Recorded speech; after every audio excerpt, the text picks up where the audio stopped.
of global, that the impact of this pandemic on the world is still being felt, right? And in such times, EIU, that is Economist Intelligence Unit, has come up with this Global Livability Index 2021. So the first question which could be asked in our examination is, who releases this? Who releases this livability Global Livability Index? So it's EIU, Economic Intelligence Unit, right? So this could be the first probable question. Now the next thing to understand is what is Global Viability Index. ठीक है, ये सब क्या है, ये है क्या, and what are the findings of this index.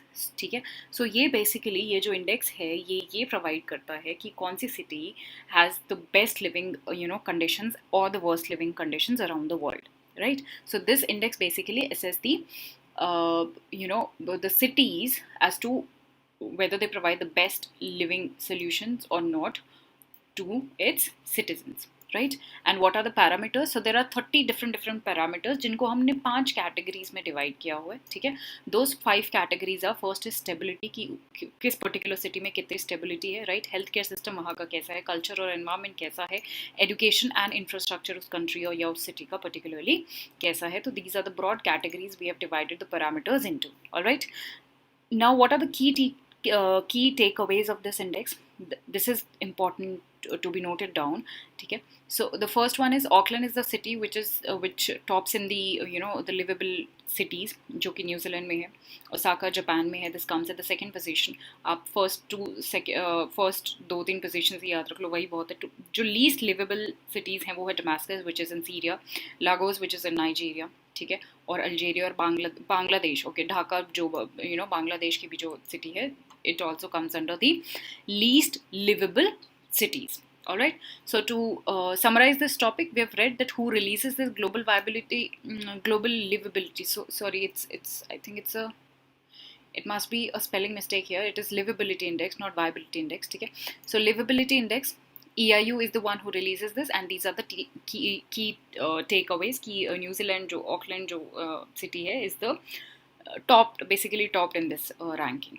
Alright, and there are 5 parameters जिसके basis पर हम ये decide करते हैं as to who is going to be at what rank. Alright, up next we have AISHE 2019 and 2020 ऐशे report हम इसको बोलते हैं, which is All India Survey on Higher Education. ठीक है, ये Ministry of Education is the ministry जिससे ये belong करती है, जो ये release करती है इस रिपोर्ट को. ठीक है, this is basically एक survey होता है on higher education. So ये basically एक this basically provides कि हमारे जो हायर एजुकेशन की है वो क्या परफॉर्मेंस है एक पर्टिकुलर टाइम पीरियड में, क्या परफॉर्मेंस रही है हमारी हायर एजुकेशन की in our country. So this is what this report tells. Now what are the findings of this report? सबसे पहले तो the top 8 states in terms of highest number of colleges. जो सबसे ज़्यादा number of colleges है हमारे country में वो है in Uttar Pradesh, Maharashtra, Karnataka, Rajasthan accordingly, right? So and total students का जो enrollment है वो increase हुआ है. This is what the report says. It has growth to 11% student enrollment जो ratio है वो 11% grow हुआ है 15-16 के comparison में, जो अभी का जो latest data है उसके according. Second, it says जो enrollment है higher education में has been estimated to be 38 million, right? जिसमें से 19 million is boys and 18 is females, right? Female constitute 49% of the total enrollment. UP का जो है सबसे ज़्यादा student enrollment ratio है इंडिया में. Okay, gross enrollment ratio ये भी it says, the report says that it has also increased, right? And enrolment अगर हम गर्ल्स के एनरोलमेंट की बात करें तो वो भी इंक्रीज हुआ है ओवर 18% अगर 2015 के कंपैरिजन में हम इसकी बात करें. और जेंडर पैरिटी इंडेक्स में भी काफ़ी इम्प्रूव, आई मीन नॉट काफ़ी improve but there is a bit of improvement in gender parity index also, कि बॉयज़ और गर्ल्स का जो उसके जेंडर के बेसिस पे जो भी है वो भी उस स्टेट में भी improvement आया है. Talking about the teacher pupil ratio or the teacher student ratio, that has also वो भी better हुआ है हायर एजुकेशन में, तो टीचर कितने हैं, कितने स्टूडेंट्स पे कितने टीचर हैं, उस रेशियो में भी काफ़ी बेटर चीज़ें हुई हैं, राइट। फॉरेन स्टूडेंट्स की अगर हम बात करें, सो द हाईएस्ट जो स्टूडेंट्स हैं हमारे जो कंट्री में आते हैं, हमारे नेबरिंग स्टेट्स, हमारे नेबरिंग कंट्रीज से, दैट इज़ जो मेजर चंक है वो नेपाल से आता है, right. 28%, around 28% comes from Nepal, then Afghanistan and Bangladesh and so on, right. So to summarize this topic, we read about AISHE Asia report, ठीक है, ministry of education. It belongs to Ministry of Education, and what are the key findings of this report, right? Moving on to the next topic. So this is Pragati Portal. Pragati Portal, there are again 2-3 things you must remember about Pragati Portal. First of all, Pragati is a proactive governance and timely implementation, and that, as the name suggests, it is for the timely implementation of the things. Now what are we going to implement timely? हम क्या timely implement करने वाले हैं? This we are going to read.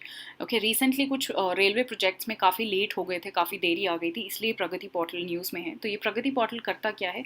ये basically एक portal है, एक जो कि 2015 में लॉन्च हुआ था। इससे काफ़ी सारे काम हो सकते हैं। It is a multipurpose portal, right. और इसकी जो नोडल एजेंसी है वो PMO है। PMO ने इसको डिज़ाइन किया था, प्राइम मिनिस्टर ऑफिस ने, जो कि NIC की हेल्प से किया था। नेशनल इंफॉर्मेटिक्स सेंटर और PMO ने मिलकर ये पोर्टल डिज़ाइन किया था 2015 में। इसका एम यही है कि जितने भी हमारे प्रोजेक्ट्स हैं या गवर्नमेंट के जितने भी प्रोग्राम्स होते हैं, उनका एक टाइमली इम्प्लीमेंटेशन हो, उनकी देखरेख अच्छे से हो, उनके रिव्यूज़ अच्छे से हो। This is basically the aim of this portal, right. And also along with this, the portal also takes the common people's grievances, कि अगर आपको कोई प्रॉब्लम है, कोई इशू है, तो आप इस पोर्टल पे जाके अपनी grievances रजिस्टर कर सकते हो। This is also another benefit of this portal, right. So there are 2 basic things. First is the grievance thing, and second the timely implementation of the major projects of the government. All right, now what are the key features of this? First of all, like I've told you, it has all the latest technology, right. It is by PMO.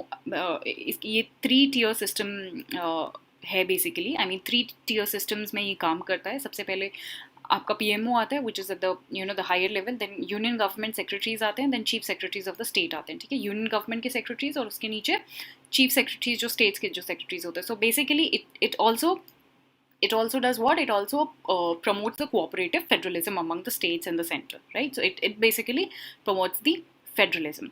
Thirdly, this platform enables the PM to hold monthly programs, right? जिनसे वो अपने काफ़ी सारे programs को launch या review कर सकते हैं, right? So these are some of the, and at last I've told you कि वो grievances भी register करता है। तो this is also one of the most significant benefits of this portal.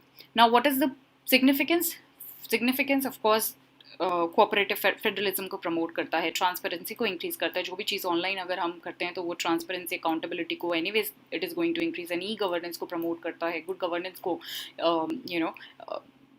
Promote करने का काम करता है। So all these are the features and the significance of Pragati Portal. So to summarize this topic, Pragati Portal is what? Is a proactive governance or timely implementation portal, right? 2015 में launch हुआ था, PMO और NIC ने मिलकर ये launch किया था। और इसके 2 मेजर चीज़ें हैं कि ग्रीवेंसेस को ये एड्रेस करता है, और जो भी टाइमली इम्प्लीमेंटेशन है मेजर प्रोजेक्ट्स का taken by the government, this portal reviews all those programmes and policies of the government as well, right? We have read about the key features and the significance of this portal. All right, moving on. So up next we have Gharial conservation. So recently what has happened कि Mahanadi wild division जो है, जो कि ओडिशा में पड़ता है, Mahanadi as we all know is a river जो कि आपकी छत्तीसगढ़ और उड़ीसा में फ्लो करती है, और इसकी ट्रिब्यूटरीज भी काफ़ी इंपॉर्टेंट है हमारे एग्जाम पर्सपेक्टिव से। So make sure that you आप मैप कर लो जो भी इंपॉर्टेंट रिवर्स हैं, जो भी न्यूज़ में रहती है स्पेशली, आप मैपिंग उनकी कर लो। Like for example not just their locations but also their tributaries, like for example Mahanadi की tributaries हैं, सियोनाथ, हसदियो, तेलोंग, ये सब महानदी की tributaries है। तो make sure that आपको कुछ जो major tributaries हैं और उनकी जो locations हैं वो आपको पता हो। Okay, so this they have introduced what they have announced a cash reward of ₹1,000 for rescuing gharials, right? अगर आपने घड़ियाल्स को रेस्क्यू किया तो आपको ये प्राइज मिलेगा। टॉकिंग अबाउट द घड़ियाल, सो ये लॉन्गेस्ट लिविंग क्रोकोडाइल्स हैं, ठीक है। They are one of the longest ones, crocodile जो फैमिली से ही बिलोंग करते हैं, they are the longest ones, right. तो ओके, एंड घड़ियाल्स जो हैं वो फिश ईटिंग होते हैं, we all know, and the only living crocodile with the visible sexual dimorphism.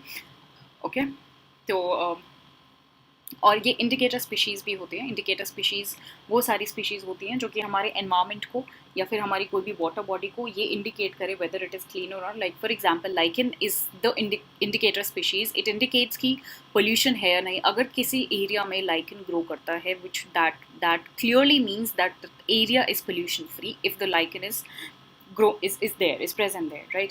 Similarly, अगर घड़ियाल अगर आपको किसी रिवर वाटर में प्रेजेंट, अगर किसी पर्टिकुलर वाटर बॉडी में प्रेजेंट है, दैट मीन्स वहाँ पर क्लीन वाटर है, right? So that is why it is an indicator species. If we talk about the distribution of घड़ियाल, so they were once abundant in the main rivers and tributaries जो Indus, Ganga और महानदी और इन सब में, ब्रह्मपुत्र यहाँ उस वाले एरिया में, वहाँ सब में ये मिलते थे, ठीक है। और काफ़ी और भी सारी कंट्रीज़ में मिलते थे, आई मीन इंडिया और कुछ नेबरिंग कंट्रीज़ में, इंडिया नेपाल वहाँ सब मिलते थे, right.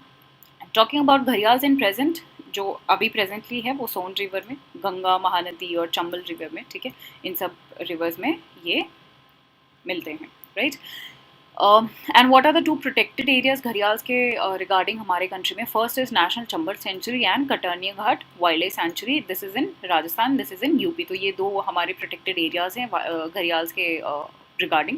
IUCN status of gharials if we talk about it is critically endangered, again very important for our exam and sites के appendix 1 में ये fall करता है। threat इसको conservation construction of dam से है कि water bodies पे जो dam construct होते हैं उनसे उनको खतरा है, barrages बना दिए जाते हैं उनसे इनको खतरा है, water को रोक दिया जाता है, या किसी entanglement in fish nets कि जब मछली पकड़ने वो जो फिशरमैन जाते हैं उनके नेट्स में कई बार ये फंस जाते हैं। Sand mining could also be one of the probable reason for their deaths or for their threat, right? Now there are certain initiative which has been taken by the government, like Indian government launched project crocodile UNDP के साथ और FAO के साथ 1975 में, right? So ये एक breeding programme था ताकि जो घड़ियाल की पॉपुलेशन है उसको हम रिवाइव कर सकें। क्रोकोडाइल्स की अगर हम इंडिया में बात करें तो क्रोकोडाइल्स की 3 स्पीशीज़ मिलती हैं हमारे इंडिया में। सबसे पहला घड़ियाल्स, मगर क्रोकोडाइल जिसका IUCN स्टेटस वल्नरेबल है, और सॉल्ट वाटर क्रोकोडाइल जिसका लीस्ट कंसर्न जो है IUCN स्टेटस है। IUCN status are always important for exam perspective. Make sure the species which are in new specially, और अगर वो इंडियन स्पीशीज़ हैं, मेक श्योर दो चीज़ें आपको ध्यान रखनी है। अगर वो इंडियन स्पीशीज़ है, फॉरेन स्पीशीज़ ज़्यादा नहीं पूछती है UPSC, अगर वो इंडियन स्पीशीज़ है और वो काफ़ी न्यूज़ में है तो आप उसका IUCN स्टेटस, उसके जो भी डिस्ट्रीब्यूशन, उसकी जो लोकेशंस हैं वो आप अच्छे से prepare for your exam. So to summarize this topic, we've read about घड़ियाल conservation, about Mahanadi Wildlife Division जहाँ पर ये हुआ है, we've read about the gharials और उनका IUCN status वगैरह, right? Up next we have World Energy Investment Report 2021. So again, the first question first, who releases this report? IEA releases this report, International Energy Agency, right? Okay, हाँ जी। तो अभी क्या basically what this report basically says, this report basically I mean this report always analyze that जो energy में investment हो रहा है, what is the status of that investment. So this report basically says the energy investment flow are recovering from the shock of COVID-19 pandemic. This is what the crux of this report, what say like the findings of this report, right? It says कि जो investment है energy के field में वो काफ़ी recover हो रहा है पोस्ट पैंडमिक के टाइम पे भी, पैंडमिक के टाइम पे भी जो चीज़ें हैं एनर्जी सेक्टर में वो रिवाइव हो रही हैं। This is what the report says, and the first finding of this report, it says कि ग्लोबल एनर्जी इन्वेस्टमेंट जो है is set to recover by 10%। 2021 में इतना हम रिवाइव कर लेंगे, राइट? पावर सेक्टर में भी काफ़ी ज़्यादा इन्वेस्टमेंट इंक्रीज़ होने की हमें उम्मीद है। फॉसिल फ्यूल्स में भी टेक्नोलॉजी और इन्वेस्टमेंट, और कोल सेक्टर में भी इन्वेस्टमेंट्स और ये सब चीज़ें बेटर होने की हमें ये सब चीज़ें बेटर होने वाली हैं। So this is what the report is saying, okay. जो नेट ज़ीरो एमिशन प्लान है, नेट ज़ीरो एमिशन प्लान मतलब ग्रीन हाउस एमिशंस को हम जो एक तरीके से बैलेंस करते हैं, जो ग्रीन हाउस गैस का जो एब्जॉर्प्शन होता है एटमॉस्फेयर से, that is what net zero plan. So it says that the commitments to the net zero plan is gaining momentum, so this is also reviving. So overall this report or this the finding says that things are reviving after the pandemic time or in the pandemic time, things are reviving in the energy sector. Now, what are the suggestions provided by this report, by this World Energy Investment Report? It says कि हमें ना investment, though things are improving, but still we need to increase the investment, rather we need to double the investment, ताकि हम जो temperature है, जो global temperature है, उसको एक particular उस पर हम मेंटेन कर सके, जो कि पेरिस एग्रीमेंट का भी एक गोल है कि 1.5 पे हमें मेंटेन करना है, लाइक 2 से तो 2 डिग्री सेल्सियस तो हमें राइज होने ही नहीं देना है प्री इंडस्ट्रियलाइज फेज के कंपैरिजन में, but we have to try our best that we keep it 1.5 degrees Celsius only, under this only, right? So to summarize this topic, we have read about this World Energy Investment Report released by IEA and its key findings, and also about the suggestions provided by this report. All right, up next we have Chief Energy Ministerial, which is so this is basically a kind of a meeting which has been which was there between India and UK, right और इन्होंने एक energy efficiency के बारे में बात करी है. इन्होंने बेसिकली ये बात करी है कि जितने भी इंडस्ट्रीज़ हैं, इंडस्ट्रीज़ कैसे वो मटेरियल यूज़ कर सकते हैं जो कि एनर्जी एफिशिएंट हो, जिससे कार्बन ज़्यादा रिलीज़ ना हो, जिससे कार्बनाइजेशन ना हो, जिससे climate changes ज़्यादा ना हो. So this is what they have focused upon, right? Now talking about this clean energy ministerial, so it was launched at UNFCCC, ठीक है. ऑब्जेक्टिव इसका यही है, एक ग्लोबल प्लेटफॉर्म है जो कि पॉलिसीज़ और प्रोग्राम प्रमोट करता है किस चीज़ के लिए, कि क्लीन एनर्जी टेक्नोलॉजीज़ हम ज़्यादा से ज़्यादा यूज़ करें. ये यही प्रमोट करता है that we should use more and more clean energy technology so as to prevent the climate changes and the increase of carbon in the atmosphere. What are the focus areas of CEM? That to increase the energy efficiency worldwide, कि हम clean energy supply को ज़्यादा से ज़्यादा expand कर सकें और clean energy जो एक्सेस है, क्लीन एनर्जी का एक्सेस पूरे ग्लोबली सबके पास हो. This is what they aims for. 29 member countries हैं और इंडिया भी CEM का मेंबर है. Now what is deep decarbonisation initiative? तो ये exactly this is again the same thing that we have to try कि हम कार्बन को कम रखें और अपने इंडस्ट्रीज़ में ऐसे मटेरियल्स यूज़ करें जो कि लो कार्बन एमिट करे या जिनसे क्लाइमेट चेंज ज़्यादा ना हो सके. So overall what it does कि कार्बन के जितना इंडस्ट्रीज से जितना भी कार्बन रिलीज हो रहा है, it assesses the standard of that carbon, right. ये कुछ फिनेंसेस भी प्रोवाइड करता है, गाइडलाइंस भी डिज़ाइन करते हैं. So all of this what this IDDI does, right. Talking about so and this whole initiative is coordinated by UNIDO. UNIDO is United Nations Industrial Development Organization, जो कि United Nations की ही एक specialized agency है जो कि promote करती है industries का development also. और उनका development भी कैसे, they promote a sustainable industrial development, right? That there should be an industrial development, but it should be sustainable. All right. So what we have read till now, we've read about CEM, we've read about कि clean energy technology को ये promote करने की बात कर रहे हैं. We've also read about IDDI, that is decarbonization initiative, okay, जो कि UNIDO का initiative है, which is co-led by UK and India, right? और इसका भी major work यही है कि industries में हम कैसे materials use करें जो carbon कम से कम emit करें. Alright, up next we have indemnity. Indemnity, to further read this topic, I'd like to make you understand first the meaning of this thing, indemnity. Indemnity, so it is basically, suppose करो कि there is a company जिन्होंने Covid vaccine को manufacture किया है, ठीक है. वो vaccine हमें लगती है और हमें लगने के बाद हमें कोई इन्फेक्शन हो जाता है या हमें कोई भी उससे कोई हॉस्पिटलाइजेशन हो जाता है, हम हॉस्पिटलाइज हो जाते हैं, हमें कोई इन्फेक्शन हो जाता है या फिर कोई वो सूट नहीं करती है हमें वो vaccine, right. Now the indemnity clause says, अगर उस पेशेंट ने अगर कंपनी के अगेंस्ट, उस मैन्युफैक्चरर के अगेंस्ट केस फाइल कर दिया, तो इंडेमनिटी क्लॉज सेज, अगर इंडेमनिटी कहता है कि जो भी लॉसेस होगा उसको कॉम्पनसेट वो कंपनी करेगी. आपके जितने भी खर्चे होंगे या कोई भी लॉस होगा तो वो जो पर्टिकुलर मैन्युफैक्चरर है या पर्टिकुलर जो कंपनी है वो उस लॉस को पूरा करेगा. This is what indemnity is. Okay, now let's come to the point, let's come to the news. So recently Pfizer और बहुत सारे ऐसे कंपनीज हैं जिन्होंने बोला है, इंडिया को बोला है कि हम indemnity clause this we won't sign to this, क्योंकि आवर गवर्नमेंट हैज़ सेड कि अगर कोई भी कॉम्प्लिकेशंस होते हैं तो you will be responsible, you will compensate for it, but they have denied, they have rather said, उन्होंने आगे से आके बोला है कि हमें indemnity clause sign, I mean, they've said कि we won't be responsible. Generally, basically उन्होंने ये बोला that we won't be responsible. Rather, we want कि अगर कुछ भी हो जाता है आपके patients को, तो the government should compensate. We won't be compensating any of it, right? So this is the issue which is going on, right? So in simple terms, indemnity means a security against a loss or कोई भी financial stress. This is commonly used in insurance contracts, right? And I've told you what is happening कि Pfizer ने ये बोला है कि government को कि हम कुछ भी रिस्पॉन्सिबल नहीं होंगे. The government, the Indian government should compensate for all of it. हालांकि यूएस और यूके जैसे कंट्रीज ने तो फाइजर की बात को मान भी लिया है और बोल भी दिया है कि okay you give us the vaccines and we will be compensating if there is any kind of side effect due to the vaccine. All right, this is the entire scene, this is the entire news. All right, so indemnity को clear करना ही ज़्यादा important था, बाकी तो ज़्यादा कुछ है नहीं इस न्यूज़ में. Up next we have ASEAN foreign ministers meet.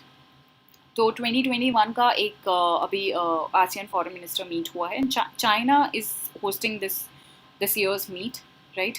And this meet also marks the 30th anniversary of a dialogue between China और जो ASEAN countries के members हैं. इससे पहले हम न्यूज़ पढ़ें, I would like to make you read this thing about ASEAN. ये एक रीजनल ग्रुपिंग है जो कि 1967 में इस्टेब्लिश हुआ था बैंकॉक डिक्लेरेशन के बाद में, बैंकॉक डिक्लेरेशन के थ्रू. मेंबर्स इसके हैं Indonesia, Thailand, Singapore, Malaysia, Philippines, Vietnam, Myanmar, Cambodia, Brunei and Laos. Make sure that India is not a member of it and you remember it. ठीक है जी, India इसका member नहीं है और आपको याद रहना चाहिए. चाइना भी इसका मेंबर नहीं है. हेडक्वार्टर्स इसके इंडोनेशिया में है. नाउ व्हाट हैज़ हैपेंड, तो अभी रिसेंटली दे फोकस्ड अपॉन कि कोविड-19 को कैसे हम कॉम्बाट करें, कैसे उसको कंटेन करें, इकोनॉमिक रिकवरी जो कोविड की वजह से हुई है उसको हम कैसे देखें, और जो भी वैक्सीन पासपोर्ट कनेक्टेड वैक्सीन से रिलेटेड जो भी प्रपोजल्स डिस्कस हुए हैं, those are the proposals, right. What is the significance of this? See, ये मीटिंग एक्चुअली जो अभी क्वाड की जो मीटिंग हुई थी, ठीक है, जो इंडिया, ऑस्ट्रेलिया, जापान और यूएस जो क्वाड मेंबर्स हैं, so this meeting comes in the backdrop of that only, the backdrop of China criticising the quad.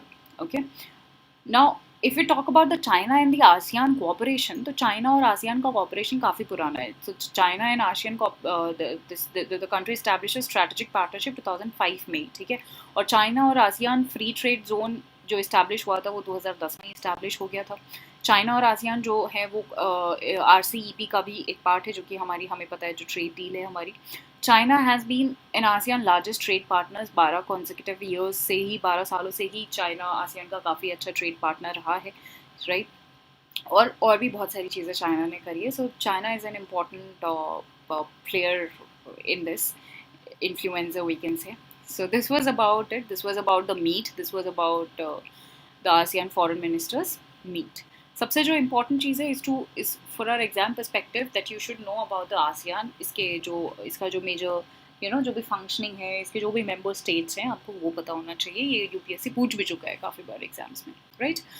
Up next we have UN CEO water mandate.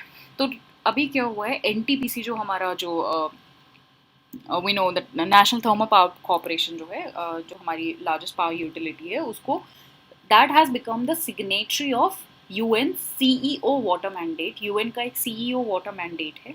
ये एक basically एक global initiative है जो कि ये ensure करता है कि पानी का better एक तरीके से एक better water and sanitization agendas को ये present करता है, and it is also in the same line towards attaining the sustainable development goals. So NTPC has recently become the signatory of this. What is UN CEO water mandate? So as I've told you, ये एक global initiative है to demonstrate the commitments and effort of companies towards better water and sanitation agendas as a part of SDGs. इसका वही काम होता है कि जो भी companies हैं, जो भी industries हैं, उनको help करना ताकि वो water और sanitation जो भी इनके जो goals हैं उनका better implementation कर पाए और एक water strategies को वो better तरीके से timely implement कर पाए, right? And not just that, it also provides a platform for the companies जो भी लाइक माइंडेड बिजनेसेस होते हैं, जो कि इस फील्ड में जो भी बिजनेसेस हैं, उनको ये और भी तरीके की काफ़ी सारी हेल्प भी प्रोवाइड करता है, right. Talking about this initiative, UN global compact initiative, तो ये एक यूनाइटेड नेशंस का ही इनिशिएटिव है, बट ये नॉन बाइंडिंग इनिशिएटिव है, this is not binding as such, right. और इसका aim is the same, that it encourage the companies पूरे देश में कि वो सस्टेनेबल और सोशली रिस्पॉन्सिबल पॉलिसीज को अपनाए, ठीक है, ताकि जो एसडीजी गोल्स हैं उनकी तरफ we reach towards them as soon as possible. All right, so this was about UN CEO water mandate, ठीक है। Moving on, so up next we have Cease Not. Cease Not, अगर आपने news में देखा हो तो अभी आप इसको एक एनवायरमेंटल थ्रेट बोल सकते हैं जो टर्की में आया हुआ है, ठीक है। ये पहले भी एक बार 2007 में ये प्रॉब्लम हमारी आई थी। Now we will understand sea snot होता क्या है और ये कैसे होता है, क्यों आता है। सो रिसेंटली अभी हमने काफ़ी न्यूज़ में देखा कि कुछ सी के आसपास ना कुछ एक्यूमुलेट हो गया सी ऑफ मार्मरा में, जो कि टर्की में है, जो कि काफ़ी ज़्यादा एनवायरमेंटल और एक्वेटिक एनिमल्स को भी वो काफ़ी थ्रेट पहुंचा रहा है, right. Now what is this sea snot is to be understood here. Sea snot, I'll talk about this map little later on. First, let's understand what sea snot is. तो ऐसा कुछ दिखता है कि ये वाटर बॉडी है और यहाँ पर जो भी वेस्टेज है या जो भी चीज़ें एक्यूमुलेट हो गई है, इसको हम सी स्नॉट कहते हैं। ये भी वाटर ही है, बट यहाँ पर ये चीज़ें बहुत ज़्यादा एक्यूमुलेट हो गई हैं। This is what sea snot is. So अगर आपने एल्गे तो सुना होगा ना, एल्गे जब न्यूट्रिएंट्स ओवरलोड हो जाते हैं तो हमारा एल्गे का फॉर्मेशन हो जाता है। जब वो न्यूट्रिएंट्स बहुत ही ज़्यादा ओवरलोडेड हो जाते हैं ना, वो जो algae है that is overloaded with nutrients as a result of water pollution and other kinds of pollutions, right, along with climate change और ये सब चीज़ों की वजह से जो न्यूट्रिएंट्स हैं वो वाटर बॉडी में बहुत ही ज़्यादा हो जाते हैं, उसी को हम सी स्नॉट कहते हैं। This is how sea snot is formed. So basically the nutrient, so this is what it says, the nutrient overload occurs when algae feast on warm weather caused by global warming and water pollution also causes the problem. So sea snot की formation वैसे ही होती है when algae are overloaded with nutrient. This is the line to be understood here. This is the line to be focused upon here. कि जब जो algae हैं, जो इनकी जो formation हो जाती है, या वो किसी भी water bodies में nutrients, जो pollution है, जो भी बहुत सारे nutrients हैं, वो ज़्यादा आ जाते हैं इधर के water bodies से, या आसपास से, या climate change की वजह से, या water pollution की वजह से, तो sea snot की formation हो जाती है। एक mucus like substance होता है जो कि marine organisms के लिए, aquatic life के लिए, इसको हम सी सलाइवा भी कहते हैं, ठीक है, जो कि एक्वेटिक लाइफ के लिए काफ़ी ज़्यादा प्रॉब्लमैटिक होता है, राइट। ये 2007 में भी ये आउटब्रेक आया था टर्की में, ठीक है, सी ऑफ एजेंसी के आसपास। मरीन इकोसिस्टम पे इसका काफ़ी बुरा इम्पैक्ट होता है। जो भी जो हमारी कॉरल्स की स्पीशीज़ होती हैं, स्पंजेस होती हैं, एक्वेटिक एनिमल्स होते हैं, फिशेस होती हैं, उनको ये काफ़ी बुरी तरह डैमेज करता है, right. Yes, and not just this, fisherman की जो भी लाइवलीहुड है, क्योंकि ऑफकोर्स अगर फिशेज ही नहीं रहेंगी तो उनका लाइवलीहुड कैसे चलेगा, तो उनको भी ये कहीं ना कहीं काफ़ी ज़्यादा इम्पैक्ट करता है, right. Now let us understand this map कि एग्जैक्टली ये सब हो कहाँ पर रहा है। सी, दिस इज़ ब्लैक सी, ठीक है, ये पूरा टर्की का मैप है। इधर आपको रशिया मिलेगा, इधर ये आपका यूरोप है, ठीक है, इधर आपको नीचे मेडिटेरेनियन सी मिलेगा, ये इसके ऊपर एजियन सी है, राइट। और टर्की में ही here you will find the sea of Marmara, जहाँ पर ये सारी प्रॉब्लम हो रही है। And not just the sea of Marmara, ये एक्चुअली ना स्प्रेड होके सी ऑफ एजियन सी तक भी जा रहा है, ठीक है, यहाँ तक भी, ये नीचे तक भी स्प्रेड हो रहा है, ठीक है। बट यहाँ पर अभी रिसेंट प्रॉब्लम है, ये ब्लैक सी आपको इधर मिलेगा। और since we are talking about map, I like to tell you कि मैप आपको काफ़ी अच्छे से प्रिपेयर करने हैं। आपको सीज, जितने भी कनेक्टिंग लिंक्स हैं, है ना, like for example Bosphorus strait है यहाँ पर, ठीक है, which connects Black Sea with the Marmara Sea. Then you will find Dardanelles strait which connects the sea of Marmara and the Aegean Sea. You will find it somewhere here, ठीक है, यहाँ पर आपको कहीं मिलेगा। तो straits and the seas and the countries surrounding it, वो सब आपको, you have to prepare them thoroughly for your examination. एक ना एक क्वेश्चन ज़रूर है, एक दो क्वेश्चन हमेशा मिलेंगे आपको मैप से। So this was about sea snot, जो कि टर्की में जो ये एनवायरमेंटल थ्रेट आया हुआ है। Moving on, up next we have new Atlantic charter. Okay, अगर आपने वर्ल्ड हिस्ट्री पढ़ा हो तो आपको अटलांटिक चार्टर के बारे में बहुत अच्छे से पता होगा। So the entire story started around we will first understand actually about the Atlantic charter, ये न्यू अटलांटिक चार्टर तो अभी आया है। अटलांटिक चार्टर 1941 की बात है, ठीक है। अगर आपने वर्ल्ड हिस्ट्री का सिलेबस कर लिया है कंप्लीट तो आपको पता होगा अटलांटिक चार्टर के बारे में, आपको पता होगा 1941 के वर्ल्ड वॉर के बाद के बारे में जो चीज़ें हुई थी, आपको पता होगा सेल्फ डिटर्मिनेशन के क्लॉज के बारे में, right. So the entire story started with world war two, right. 1941 के आसपास की ये बात है जब ये चार्टर साइन हुआ था। So you know world war two where there was allied powers at one side, like for example US, France, UK, etc., and on the another side there was Axis powers like Germany, Italy, Japan, etc., right. तो ये सब थे, ठीक है। और world war to ये decide हुआ था कि वॉर के बाद हम लोग कैसे चीज़ें करने वाले हैं, वॉर के बाद कैसे चीज़ें होने वाली हैं, right. This was concluded in this Atlantic Charter in 1941. So it was signed by British Prime Minister Churchill और US के जो उस टाइम पे प्रेसिडेंट थे रूजवेल्ट। 41 में इसको साइन किया गया था। इसके कुछ बेसिक गोल्स रखे गए थे कि वॉर हो जाने के बाद हमें कैसे प्रोसीड करना है। So what were the goals? सबसे पहला, कोई टेरिटोरियल एलिवेशन नहीं होगा, कोई टेरिटोरियल चेंज नहीं होगा।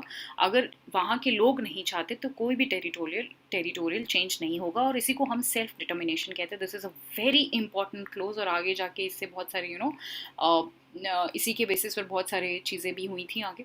So this is a very important close I would say of the Atlantic charter कि लोगों के विश के अगेंस्ट आप कुछ भी नहीं चेंज कर सकते हो। रिस्टोरेशन ऑफ सेल्फ गवर्नमेंट, जिस भी कंट्री में सेल्फ गवर्नमेंट नहीं है वहाँ पर रिस्टोर करना है। ट्रेड रिस्ट्रिक्शंस को रिड्यूस करना है, ग्लोबल कोऑपरेशन को बढ़ाना है, फ्रीडम बढ़ाना है, फ्रीडम ऑफ सीज बढ़ाना है, ठीक है। और डिसआर्मामेंट को इंक्रीज करना है कि आर्म फोर्सेस हम नहीं यूज़ करेंगे। ये सब डिसाइड हुआ था कि ये सब हम वॉर के बाद प्रमोट करने वाले हैं। This was decided in 1941 in Atlantic charter, right. तो ये तो हो गया अटलांटिक चार्टर का हिस्ट्री। अभी रिसेंटली आपने देखा होगा न्यूज़ में कि जो बाइडेन और जो जॉनसन है यूके के प्राइम मिनिस्टर हैं, उन्होंने एक मीटिंग करी है और उन्होंने भी एक अटलांटिक चार्टर साइन किया है which we call new Atlantic charter. Now what has exactly happened in new Atlantic charter और क्या उसके गोल्स हैं? उसके यही गोल्स हैं कि हमें जो भी प्रिंसिपल वैल्यूज़ और इंस्टीट्यूशंस हैं डेमोक्रेसी को, उनको डिफेंड करना है, उनको बचाना है, उनको प्रमोट करना है, और हमें जो भी इंस्टीट्यूट्स और जो इंटरनेशनल कोऑपरेशन को बेसिकली प्रमोट करें उनको स्ट्रेंथन करना है। We have to be united, ठीक है, और हमें सॉवरेनिटी और इन सब चीज़ों की रिस्पेक्ट करनी है। We have to protect our innovative edges in science and technology. कोविड-19 के अगेंस्ट जो भी हमारे हेल्थ क्राइसिस हैं उन सब चीज़ों को, हेल्थ केयर इंफ्रास्ट्रक्चर को हमें प्रमोट करना है। We have to urgently and ambitiously to tackle climate crisis को हमें एम्बिशियसली टैकल करना है। We have to we have to be fair and we have to be climate friendly. We have to do things sustainably to protect our environment, to reduce the environment, the climate change, you can say, right? So these were the things which were decided in this new Atlantic Charter. So to summarize this topic, we have read कि पुराने वाला we have read about the history, world history में हम गए और थोड़ा सा हमने पढ़ा अटलांटिक चार्टर जो कि 1941 में साइन हुआ था, उसके ये की इनिशिएटिव था। यहाँ पर ये एक्चुअली इंपॉर्टेंट है हमारे वर्ल्ड हिस्ट्री टॉपिक के लिए, ठीक है, पेपर 1 के लिए इंपॉर्टेंट है, इसलिए ये सारे पॉइंट्स मैंने आपको बताए हैं। So these are really important for exam and the current aspect of it कि न्यू अटलांटिक चार्टर क्या है और उसमें क्या क्या की इनिशिएटिव्स या फिर की गोल्स जो भी हैं वो लिए गए by both the leaders of the major countries. All right, so that was it about this week. I hope it was informative. Thank you so much.